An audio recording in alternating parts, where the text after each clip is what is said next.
Katerina Jakob watched the German soldiers flee. Streaming from the east, that's what she was seeing. Allied bombers flew above them. She thought they all might die, and then soon there was the silence of all the SS men. When the sun rose the next morning, it was the 1st of May, and they all sang the Internationale. They all sang the Internationale.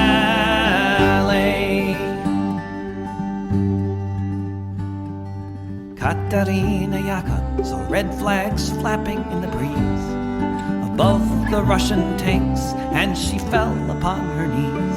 And so many different voices in so many different tongues sang the most beautiful song that could ever have been sung.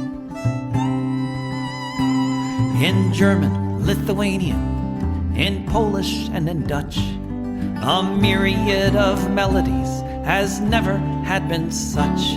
In Russian and in Yiddish, Italian and French, emerging from the forests beneath the trench. When the sun rose the next morning, it was the 1st of May, and they all sang the Internationale. When the sun rose the next morning, it was the 1st of May, and they all sang the Internationale. They all sang the Internationale. Völker hört die Signale auf zum letzten Gefecht. Die Internationale erkämpft das Menschenrecht. Völker hört die Signale auf zum letzten Gefecht. Die Internationale erkämpft das Menschenrecht.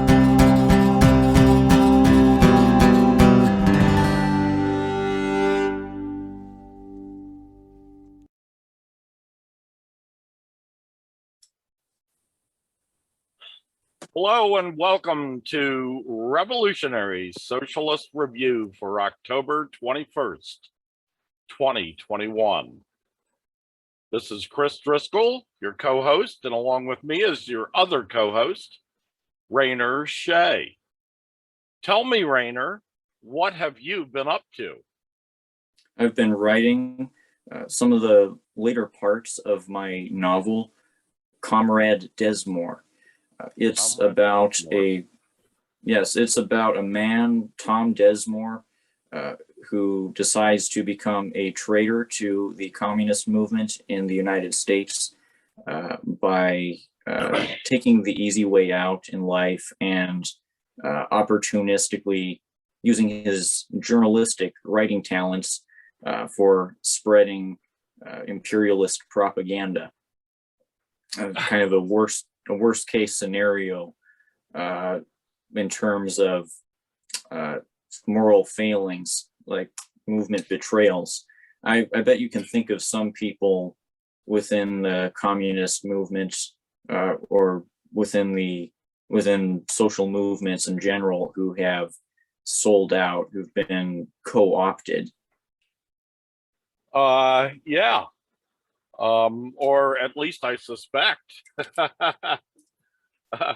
I suspect whole entire parties of doing that.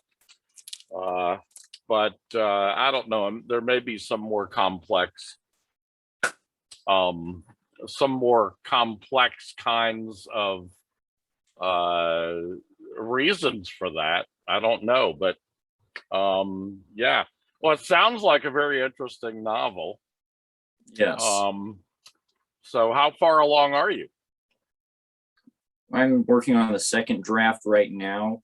I'm on chapter 11, which in terms of the books, like compared to the book's ultimate length, is I only have a chapter and a half left to go. Oh. Well, is this a short novel, long novel? It's medium size. It's 11. It's going to be 12 chapters. plus a prologue, which with each of these 13 sections taking up a few thousand words. Each section taking a few thousand words. Few as in 2 or more than 2? Or At least how many words? A How many words? Approximately how many words do you think the novel will be? I don't know. I have to add it up. It's a simple thing. Just, I have to estimate word count. something like probably between 30 and 40,000. So that's a very short novel. Yeah, and that's good because Yeah. people's attention spans are limited. I don't want to. Well, from what I understand, short novels, all else being equal, short novels do very well. So that's good. Anyway, let's move on to the show, to the meat of the show. First off, we're going to be dealing with the major resurgence in strikes in America. October has already achieved its own nickname, October 2021. Striketober. Strike, yes, I'm serious. Striketober is the nickname for October 2021. And here are some of the reasons. On October 5th, 1,400 workers at 4 Kellogg's cereal plants went on strike to block the company's concessionary demands. They are members of the bakery, confectionery, tobacco workers, and grain millers, which recently struck Frito-Lay and Nabisco. That adds up to strikes at 3 Fortune 500 companies involving thousands of workers by a union with 65,000 members. Healthcare workers are also on the move. More than 24 California hospitals have experienced strikes, and 24,000 members of the United Nurses Association of California, Union of Healthcare Professionals, have overwhelmingly approved a statewide strike against Kaiser Permanente. Nurses in Worcester, Massachusetts, on strike at St. Vincent's Hospital have been out since March 8th. In Buffalo, New York, 2,000 healthcare workers followed suit at Mercy Hospital on October 1.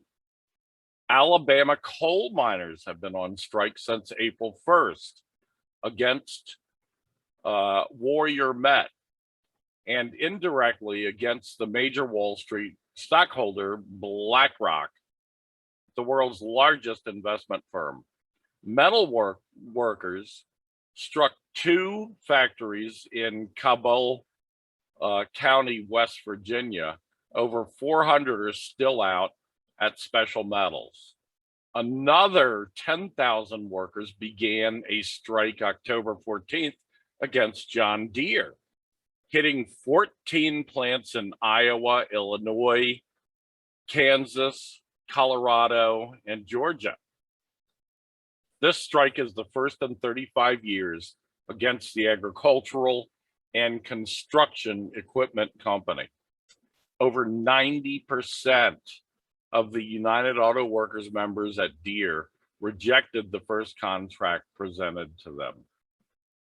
The difficulty finding workers may also have been a factor in a recent negotiation between the film and television industry and the International Association of Theater and Stage Employees.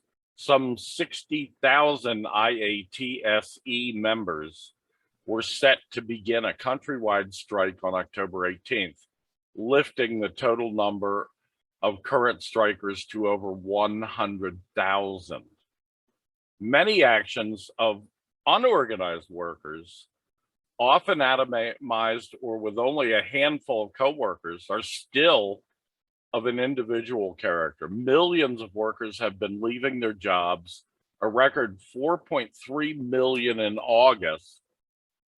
The lowest paying jobs are seeing the highest numbers of quits.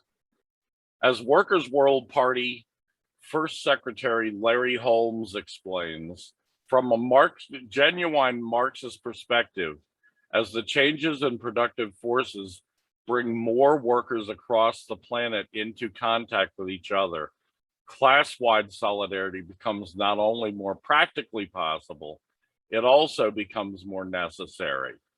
Indeed, without greater political and strategic solidarity, the capitalist ruling class will use technology and globalization to isolate and atomize the working class.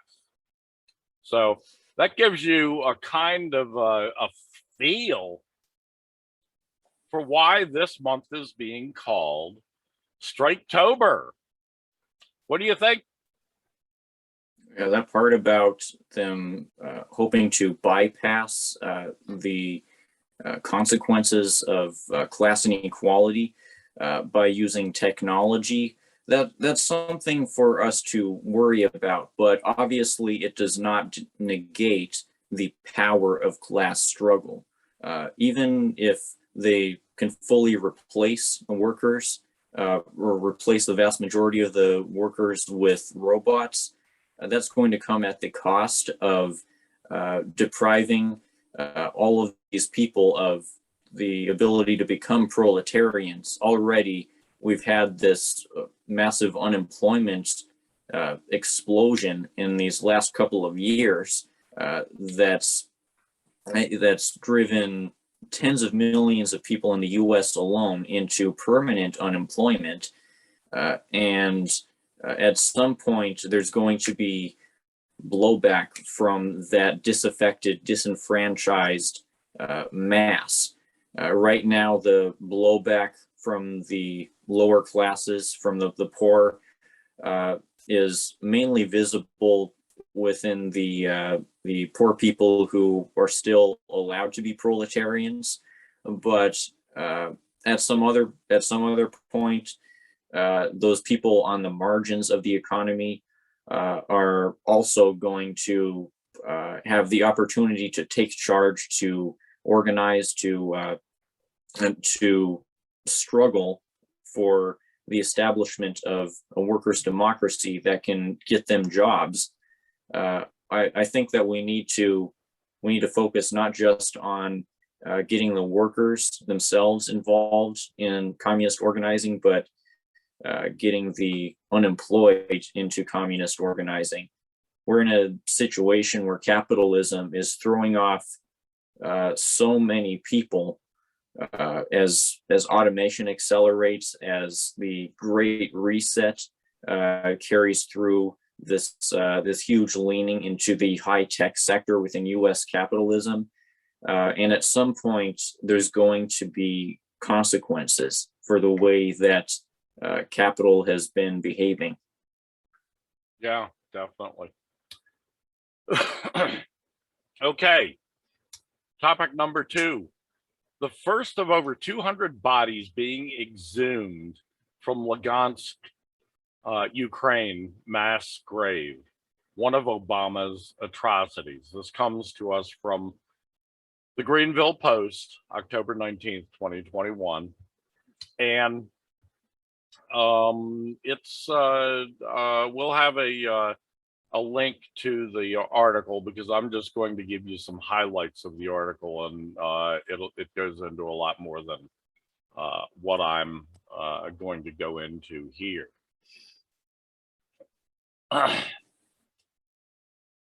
One of Obama's atrocities, 200 bodies being exhumed in Lugansk, Ukraine mass grave. Russell Bentley says he recently witnessed the exhumation of human remains from a mass grave that contains 200 bodies in Lugansk, Ukraine. It was profound and profoundly disturbing experience.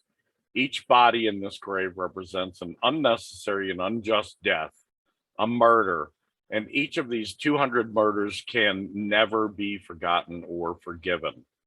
This was one of many atrocities of the Obama-Biden regime.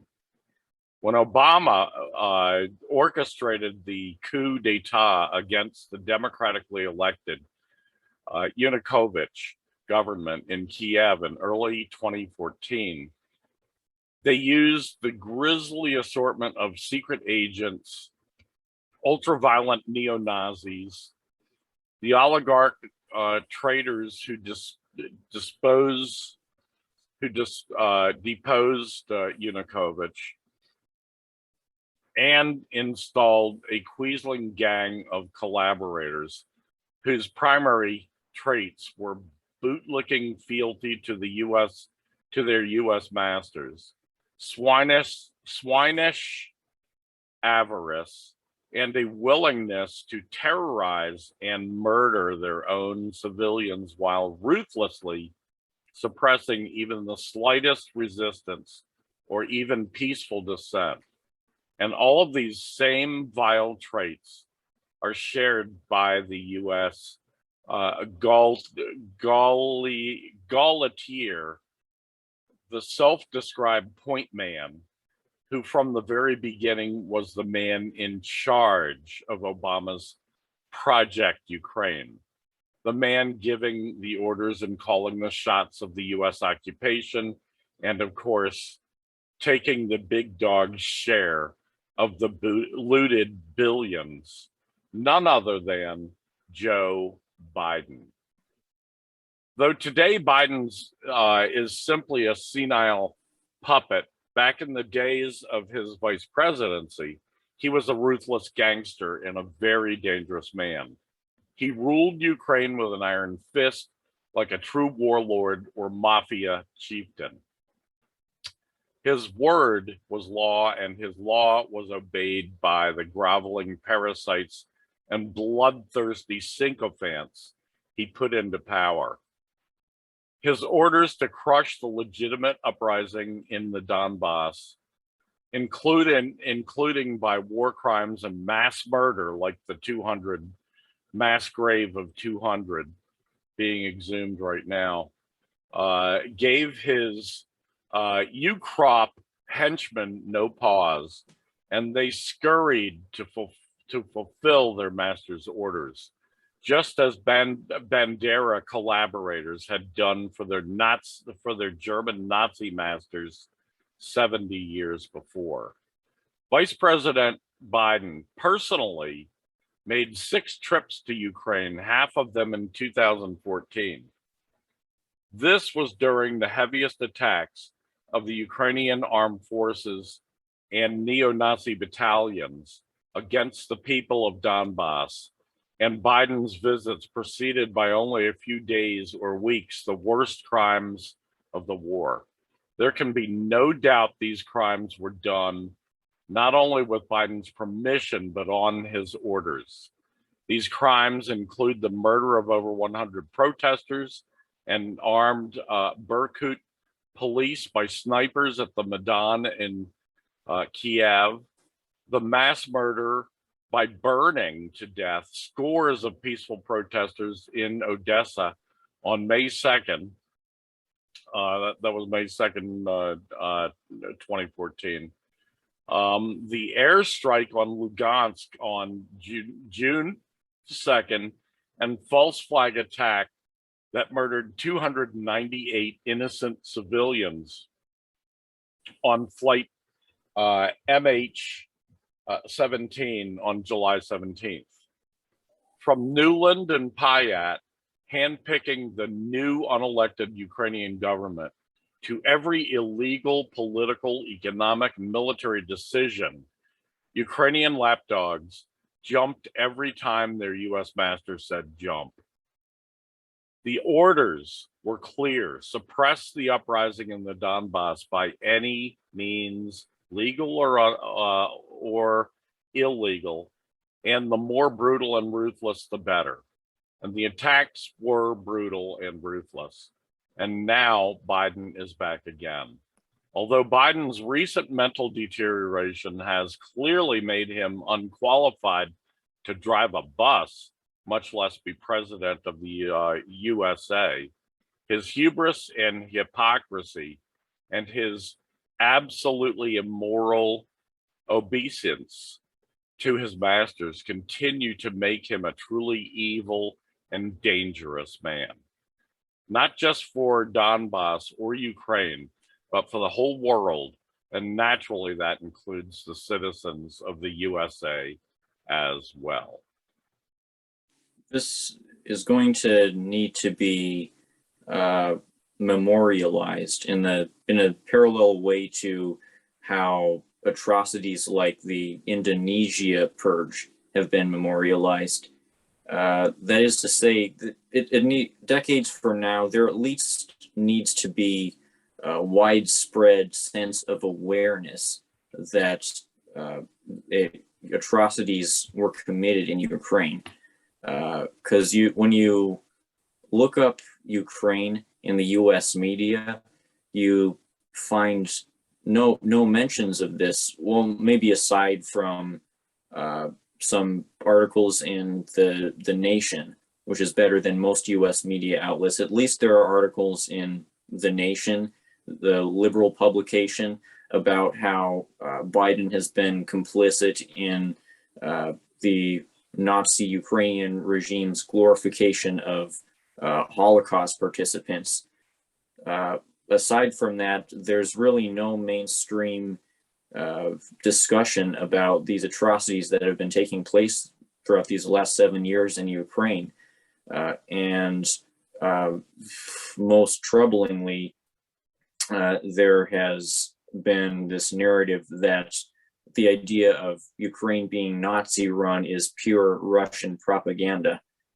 So I think it's extremely important for journalists, independent journalists like me, to take up the task of ingraining this into the consciousness as best we can. I think so too. Well put. Okay, next on the list. Why, imperialists apply Africa destabilization model to Latin America.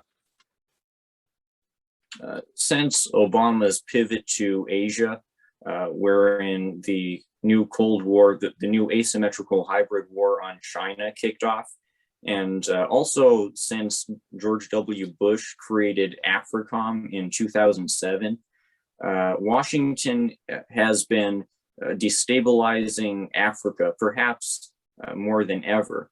The Horn of Africa in particular has undergone great political instability due to U.S. meddling, due to U.S. interventions like the 2011 bombing of Libya into a failed state, due to U.S. sanctions on countries like Ethiopia, due to the U.S. Backing terrorist proxies such as the TPLF, which has been deliberately exacerbating the famine within Ethiopia. And Washington is doing this to try to geopolitically counter China, to score some great power competition points against China.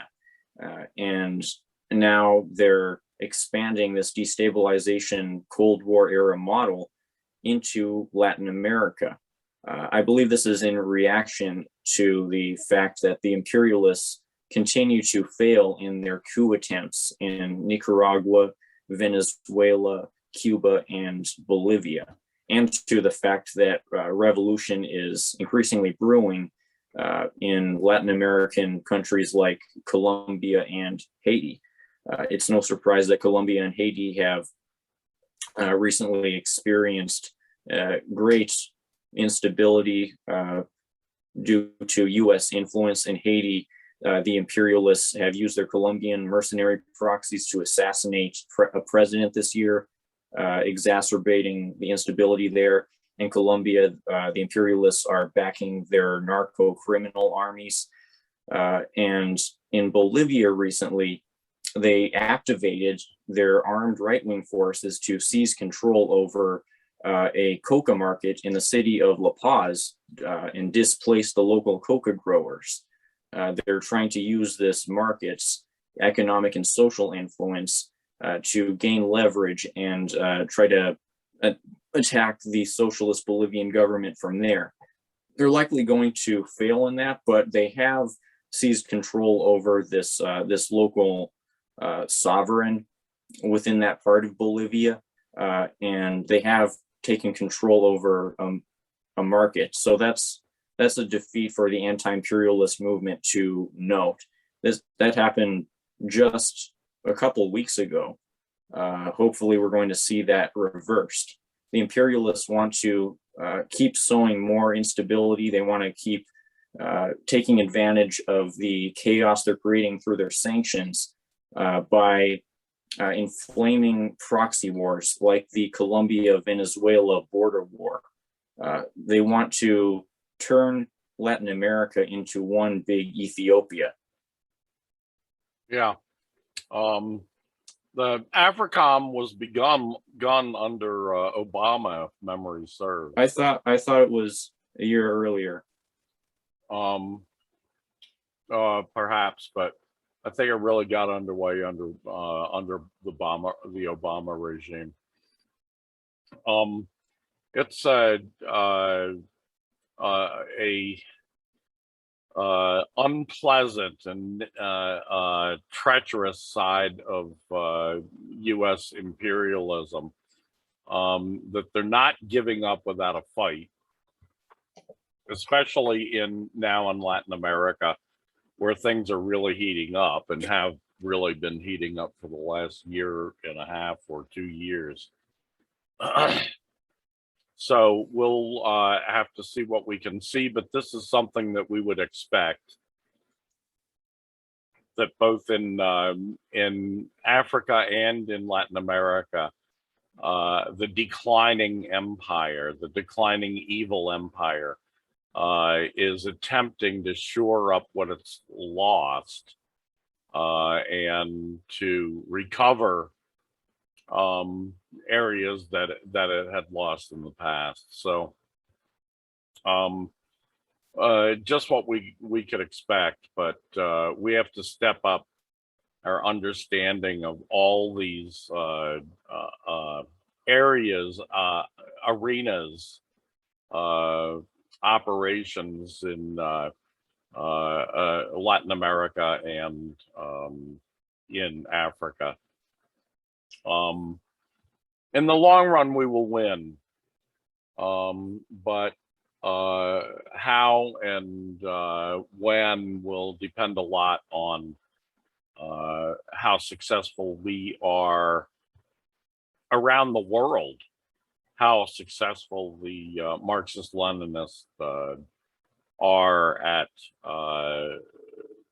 organizing and agitating for a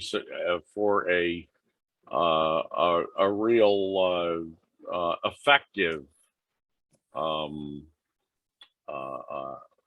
counter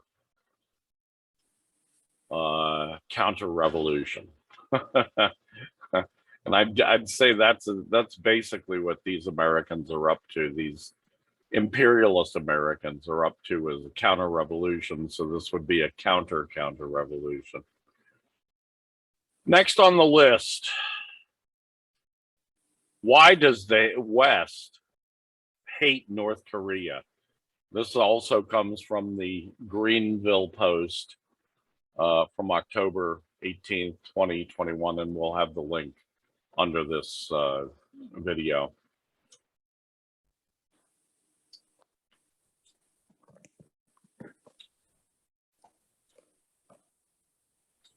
I'm just finding it here. Why does the West hate North Korea? More than 60 years ago, millions of people above the 38th parallel died. They were literally slaughtered by the US-led coalition. After that, after its victory, North Korea was never left in peace. The West has been provoking it, threatening it, imposing brutal sanctions, and of course, manipulating global public opinion. Why? There are several reasons. The simple one is because it is a communist and because it wants to follow its own course, as Cuba has been doing for decades, as several Latin American countries were doing lately. But there is one more, much more complex answer, because the DPRK fought for its principles at home, and it fought against Western imperialism abroad. It helped to liberate colonized and oppressed nations, like Cuba, it did it selflessly as a true internationalist state. The African continent benefited the most, including Namibia and Angola, when they were suffering from horrific apartheid regimes imposed on them by South Africa. It goes without saying that these regimes were fully sponsored by the West, as was the racist madness coming from Pretoria. Let us also not forget that fascist apartheid South Africa was one of the countries that was fighting on the side of the West during the Korean War. The West never forgot, never forgave the DPRK's internationalist help of many African nations. The DPRK refused to surrender its independence and its path. It continued developing its defensive nuclear program. The West's propaganda apparatus remained in top gear, spreading toxic fabrications and polluted the entire planet with them. As a result, the entire world is convinced that North Korea is evil, but it has absolutely no idea why. The entire charade is built on cliches, but almost no one challenges it. The Korean War, by the way, the U.S. and UN war on the people of Korea from 1950 to 1953, literally 1 out of every 3 people in North Korea was killed. Practically all of the buildings in all of the cities were destroyed. Literally, this is the closest that the imperialists in America or anyone else ever in the history of humankind has ever come to actually wiping a nation off the face of the earth.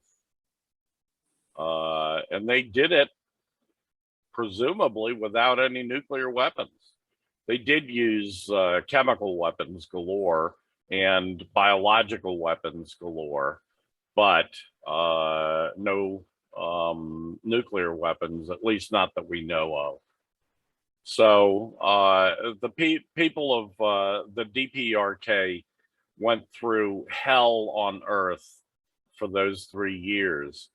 And yet they've built their country up into a glorious model of modern socialism in the meantime.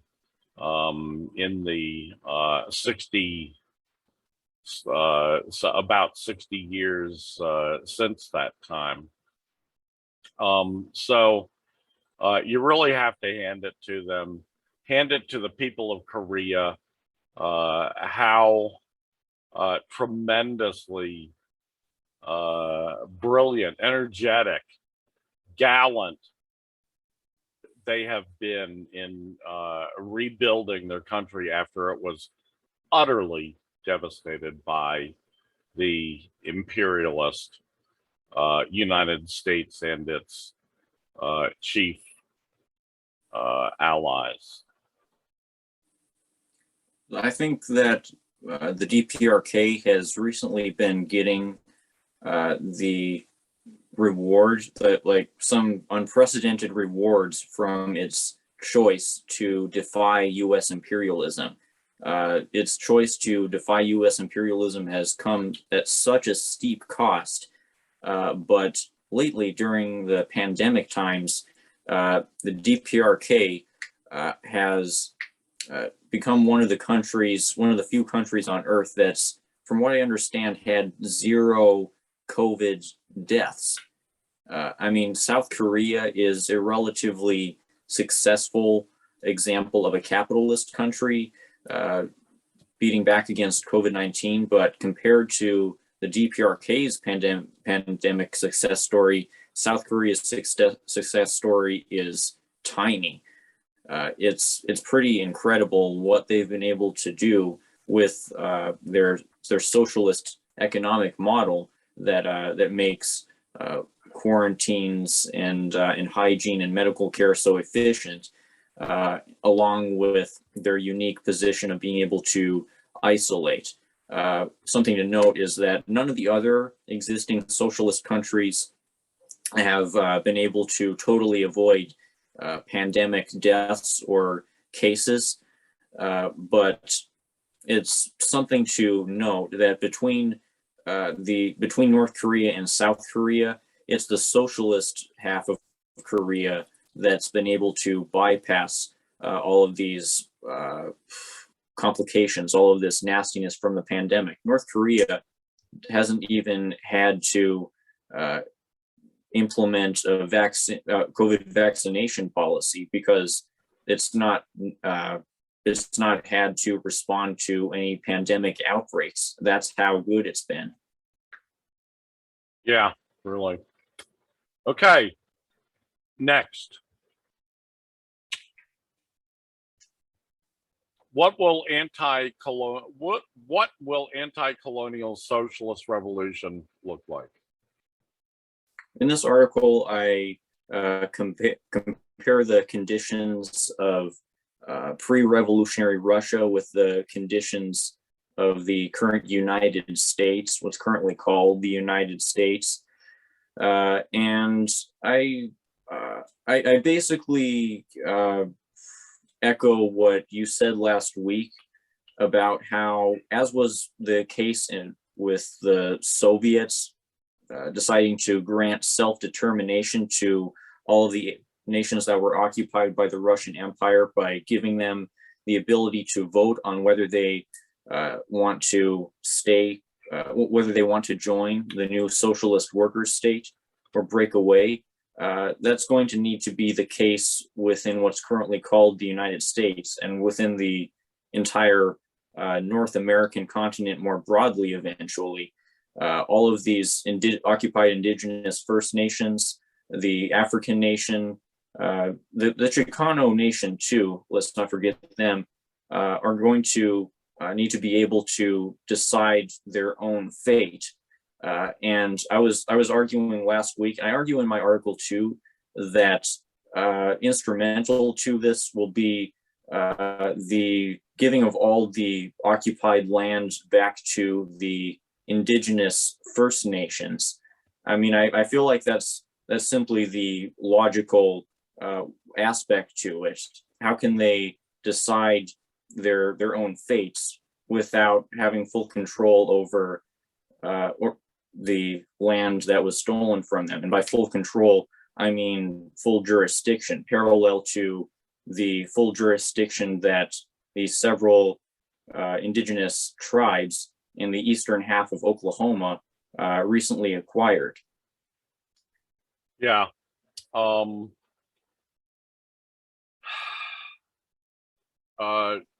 This is quite an interesting topic. I've been doing a lot of research actually into the Soviet. It's pretty complex, the Soviet, as you could well imagine, because we're dealing with hundreds of nations, hundreds of nationalities. We're dealing with numerous counter-revolutionary white guard operations throughout. We're dealing with a revolution and then a civil war. And at the end of that process in 1922, after the Civil War was essentially over and the Trotsky's Red Army, as it was called in those days, decisively beat back all of these challenges. And it was a monumental challenge. After all of that, it was only then that the Russian Socialist Federation began the process of negotiating with the main nations other than Russian in what would become the Soviet Union to work out the original organization of the Union of Soviet Socialist Republics. And it took a lot of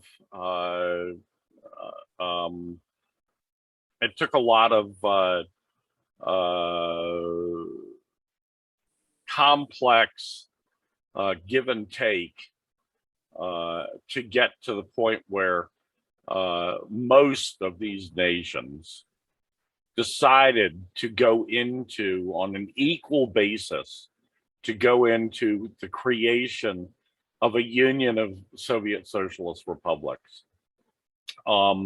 It wasn't an easy task at all. It's very complex. I've all week long, practically, I've been reading articles and books from numerous books that touch on the subject. And part of the problem is that there's not a single book out there that I can find that actually deals just with this topic, with the founding of the Soviet Union in 1922. And the negotiations that led up to the founding of the Soviet Union. So it's really a time-consuming task to do the research necessary, because I'm having to look at just parts, bits and pieces of numerous books and numerous articles to get at the truth in this. I really wish somebody had actually written a book on the subject, a single book that would be a definitive look at this. And, you know, maybe I should do that. Who knows? Maybe anyway, I should or maybe you should do it. It's really a fascinating topic. Next on the list, let me see, where are we at? Behind the Uyghur Tribunal, U.S. government-backed separatist theater to escalate conflict with China. And this comes from the GrayZone, October 17th, 2021. We'll have the link for you. Let me see if I can find it here now. Go. Behind the Uyghur Tribunal. The resulting terrorism not only targeted aspects of Chinese state, but also fellow Uyghurs who refused to adopt this imported extremist ideology.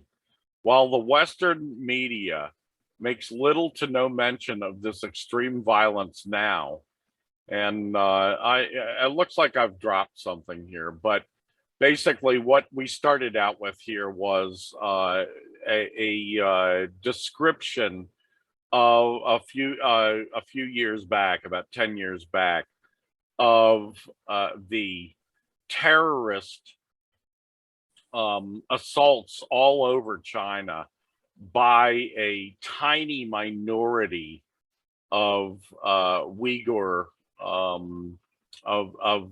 Uyghur terrorists,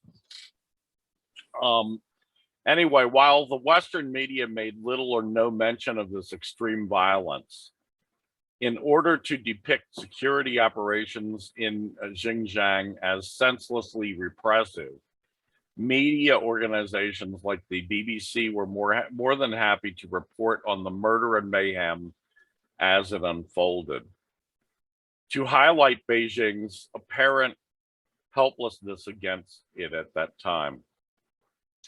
As the US government's propaganda campaign against China drags on, a mock tribunal has become a central node for the dissemination of allegations of Uyghur genocide to US media.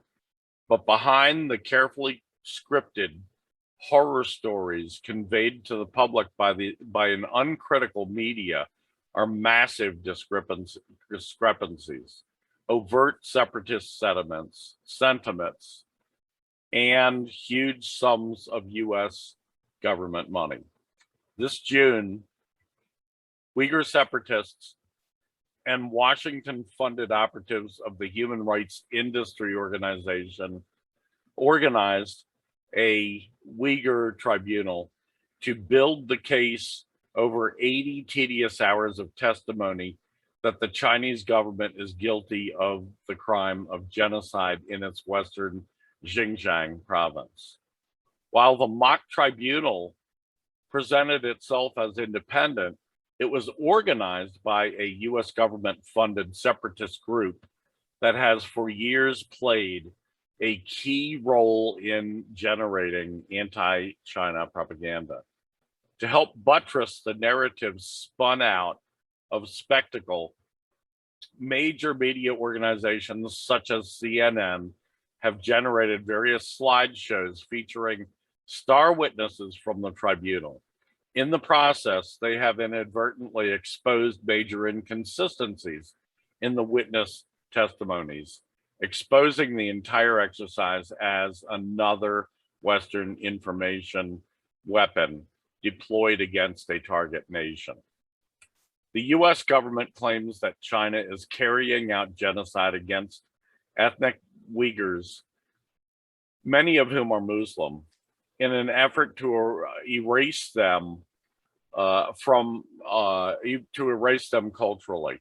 This has provided the narrative basis for high-profile media spectacles like the Uyghur Tribunal.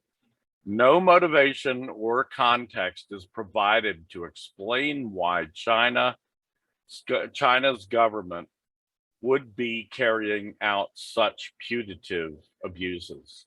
In reality, a campaign of terrorism in pursuit of separatism was unfolding in China's Xinjiang region from the early 1990s onwards.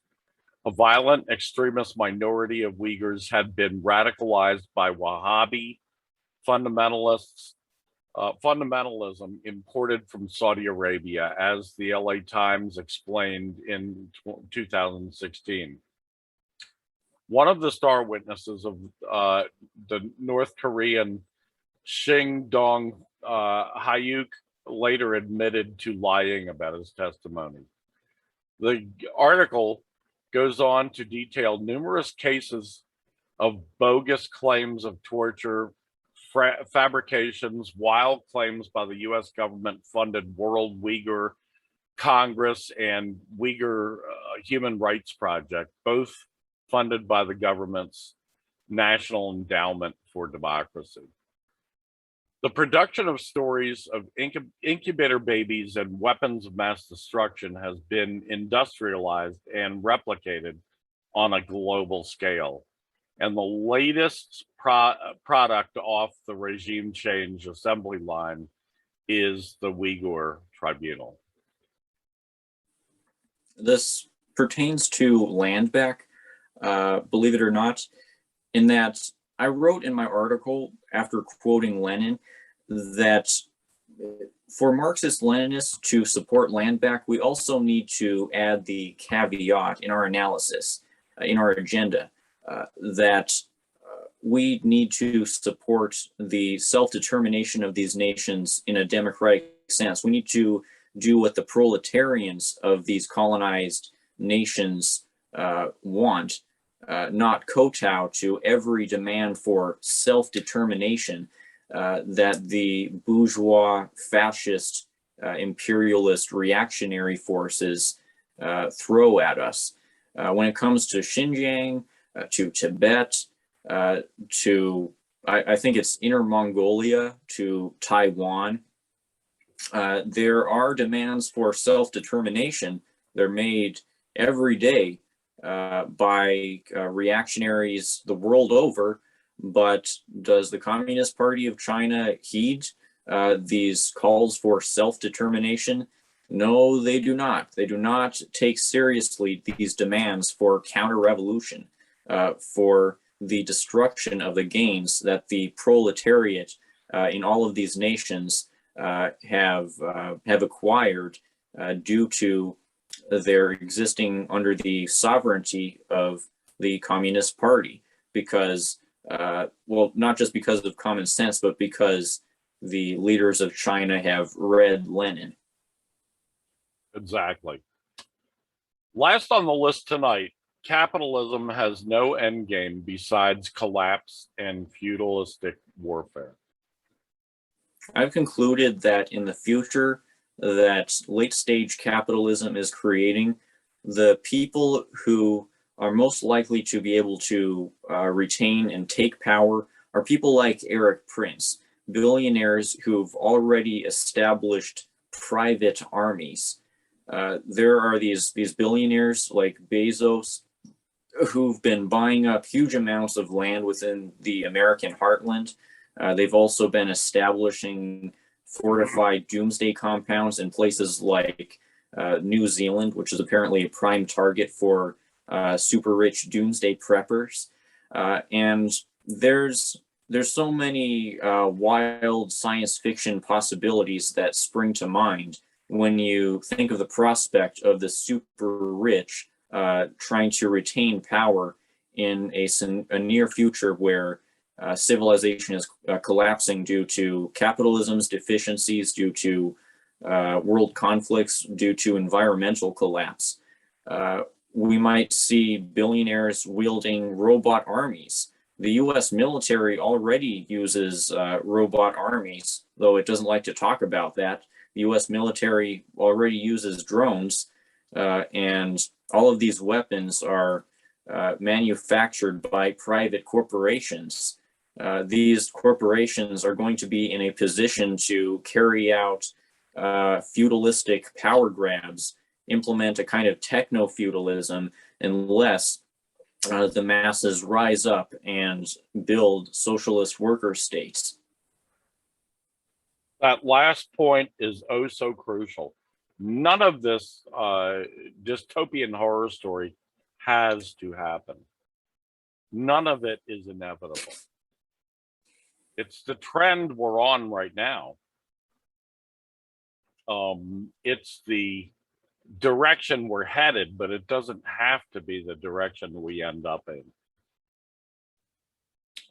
It all depends on us. It all depends on proletarian solidarity, on working class solidarity, working class and all of our allies getting together and putting a stop to this madness. So, good points there. That's it for us tonight. Unless you have anything else to add? No. Okay. Then that's it. And we'll be back next week. Until then, I bid you a sweet adieu.